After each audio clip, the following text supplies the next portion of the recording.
அனைவருக்கும் வணக்கம். இன்றைக்கு ஜிடி நாயுடுவுடைய கதையை பற்றிய ஒரு படத்தினுடைய திரை விமர்சனத்தை பார்க்க போகிறோம். இப்போ தான் பார்த்துட்டு வரேன். ஜிடி நாயுடுன்றவர் கிட்டத்தட்ட ஒரு 50-60 ஆண்டுகளுக்கு முன்பாக மிகப்பெரிய ஒரு சயின்டிஸ்ட்னு தான் அவரை சொல்லணும். தொழில்களுக்கு தேவையான அனைத்து விஷயங்களையும் படிக்காத ஒரு மேதை கண்டுபிடித்து உலகெங்கிலும் அவருடைய பெயரும் புகழும் பரவியது. அவர் கண்டுபிடித்த அந்த சாதனங்கள் உலகெங்கிலும் பயன்படுத்தப்பட்டு வருகிறது. அப்படிப்பட்ட ஒரு மனிதரை பற்றிய ஒரு வரலாற்றை படமாக எடுத்திருக்கிறார் மாதவன். அவர் தயாரிப்பாளராகவும் இருக்கிறார், திரைக்கதை விவாதத்திலும் இருக்கிறார், கதாநாயகனாகவும் நடித்திருக்கிறார். ஏற்கனவே மாதவன் ஒரு ராக்கெட்டு விஞ்ஞானியுடைய படத்தை எடுத்து வெற்றி கண்டவர். அதை தொடர்ந்து இந்த படத்தை எடுத்திருக்கிறாரு.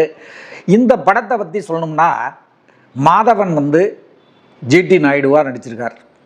ஜிடி நாயுடு யார் அப்படின்னா, விவசாயத்திலும் மின்சார மோட்டார்களிலும் பஸ்ஸு, ஸ்கூட்டர், இந்த மாதிரி மோட்டார் சைக்கிள் இதையும் கண்டுபிடிச்சி இதிலையும் வெற்றி கண்டவர் நம்முடைய ஜிடி நாயுடு. கோயம்புத்தூரை சேர்ந்தவர்.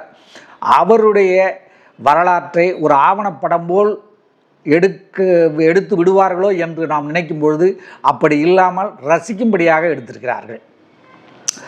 அவர் பல அரிய கண்டுபிடிப்புகளை கண்டுபிடித்து அதை வைத்து அவர் தொழில் செய்யும்போது, அதாவது பருத்தியை எப்படி சுத்தப்படுத்துறதுங்கிறதுக்கு ஒரு மிஷின் கண்டுபிடிக்கிறாரு. தலைவாரும் சீப்பின் அடிப்படையாக கொண்டு அதை கண்டுபிடிக்கிறாரு. அடுத்து மோட்டார் வாகனம், பஸ் சர்வீஸை லாபகரமாக எப்படி நடத்துறது அப்படிங்கிறத கண்டுபிடித்து அனைத்து பஸ் ஓனர்களையும் ஒன்று திரட்டி அவர் தொழில் ஆரம்பிக்கிறார். இந்த தொழில் ஆரம்பிக்கும் பொழுது அவருக்கு இடையூறாக ஆங்கிலேயர்கள் ஆண்டு பொழுது அவரிடம் வேலை பார்க்கும் ஒரு ஜெயராமன் தான் அந்த ஆடிட்டராக, ஒரு இன்கம் டேக்ஸ் ஆஃபீஸராக வேலை பார்க்குறாரு. அவர் நல்லவர் தான். இந்த மாதவன் ஜிடி நாயுடு மேலே புகார் கொடுத்து அவரை அழிக்கணும்னு நினைக்கிற ஒரு கும்பலில் ஒருத்தர் அவருடைய கணக்கு வழக்குகளை, தவறான கணக்கு வழக்கு ஃபைலை வச்சுட்டு அந்த ஃபைலில் இருக்கிற ஒரிஜினல் கணக்கு வழக்கை எடுத்துகிட்டு போயிடுறாரு. இதனால் நேர்மையாக பணி செய்யக்கூடிய ஒரு ஐடி ஆஃபீஸராக வரும் ஜெயராமன் அந்த ஜிடி நாயுடு மீது பல வழக்குகளை தொடுத்து அவரை உண்டு இல்லைன்னு பண்ணுறாரு. அதிலிருந்து அவர் வெற்றி பெற்றாரா என்ன என்பது படத்தினுடைய முன்பாதி கதை. இதில் என்ன அப்படின்னு பார்த்தீங்கன்னா, அவர் இந்த மாதிரி ஒரு செயல்களில் கண்டுபிடிப்புகளில் ஈடுபட்டு இருக்கும்போது இந்த மாதிரி இடைஞ்சல்கள் ஆங்கிலேயர் அரசிடமிருந்து வரும்பொழுது அதற்கெல்லாம் துவண்டு விடாமல் அவர் மேலும் மேலும் தன்னுடைய திறமை மூலம் பல அரிய கண்டுபிடிப்புகளை கண்டுபிடிக்கிறார்.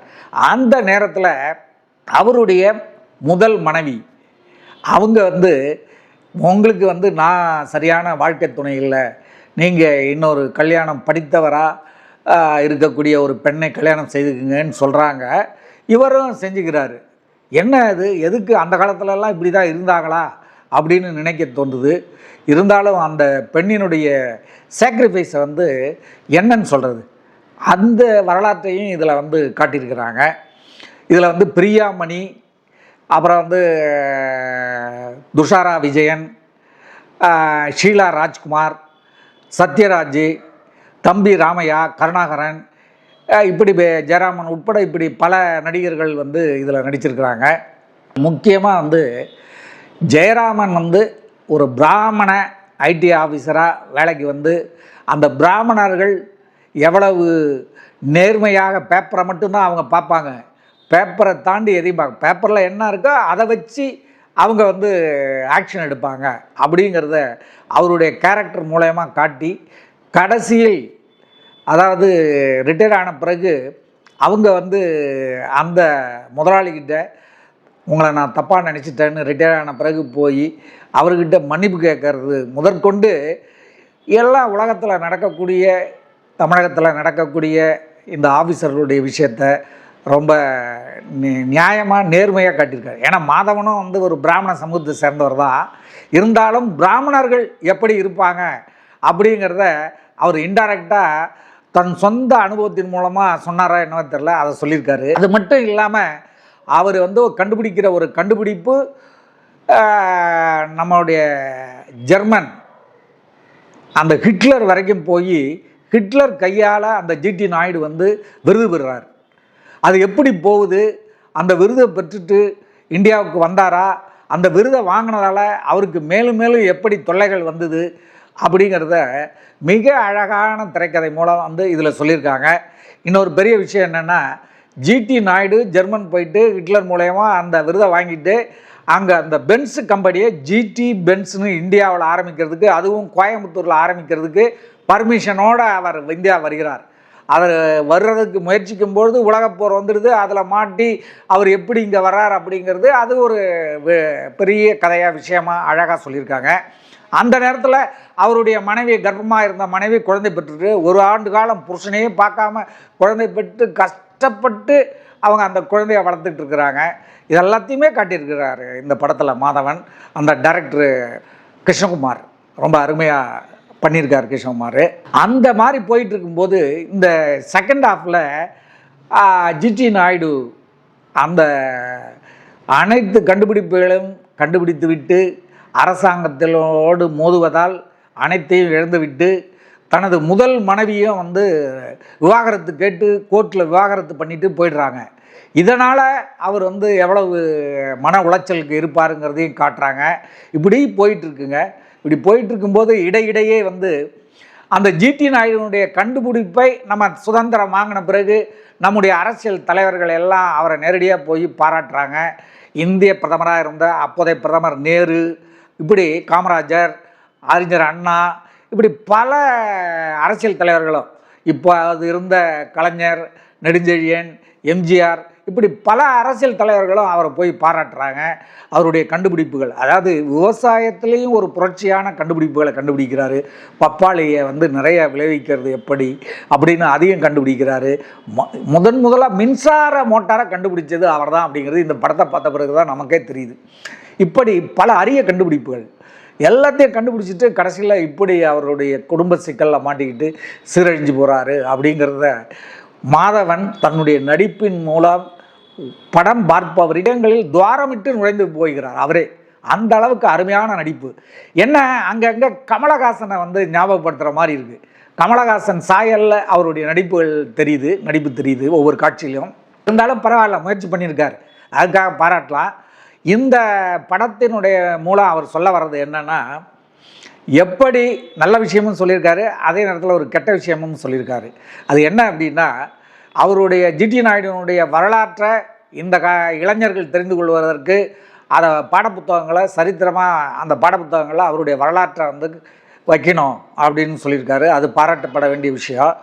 அதே நேரத்தில் வருமான வரி ஏய்ப்பிலிருந்து, வருமான வரி அதிகாரிகளின் கிடுக்கு பிடியிலிருந்து தப்பிக்கிறதுக்கு என்ன வழிங்கிறத சொல்லியிருக்காரு. அதை சொல்லிட்டா படத்துடைய கிளைமாக்ஸ் தெரிஞ்சு போய் உங்களுக்கெல்லாம் வந்து அதை வந்து இன்ட்ரெஸ்டாக ரசிக்க முடியாமல் நீங்கள் போயிடுவீங்க. அதனால் நான் அந்த கிளைமாக்ஸை சொல்லலை. இருந்தாலும் அந்த விஷயத்தை இந்த படத்தின் மூலம் அவர் தெரிவிச்சிருக்கிறது உண்மைதான். இப்போ தற்காலத்தில் நிறைய பணக்காரர்கள் அந்த வேலையை தான் செய்கிறாங்க. அதுவும் சினிமாக்காரங்களும் அந்த வேலையை தான் நிறைய செஞ்சிட்ருக்காங்கன்னு நம்ம எல்லாம் கேள்விப்படுறோம். ஸோ இப்படி ஒரு அருமையான படத்தை எடுத்த மாதவனை வந்து பாராட்டணும், டைரக்டரை பாராட்டணும். அந்த ஒளிப்பதிவாளர் மிக சிறப்பாக ஒளிப்பதிவு செய்கிறார், அரவிந்த். அதே போல் இசை, இந்த படத்துக்கு மிகப்பெரிய ப்ளஸ் பாயிண்ட்டு கோவிந்தா வசந்தாவுடைய இசை பிரமாதமாக இருக்குது.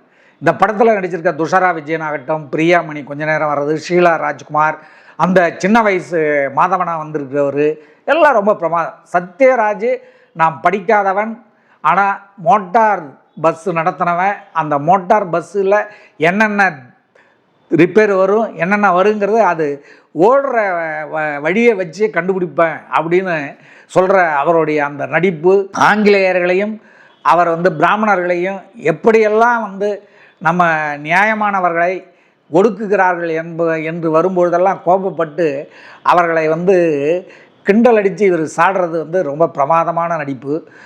வயதுக்கு ஏற்ற அருமையான நடிப்பை சத்யராஜ் இந்த படத்தில் வழங்கியிருக்காரு. அதே போல் கருணாகரன் வில்லனா அவரும் வந்து அசத்தியிருக்காரு. அதே போல் தம்பி ராமையா மாமனாராக வந்து யார் என்ன எப்படி இருப்பாங்க அப்படிங்கிறதையும் பண்ணியிருக்காங்க.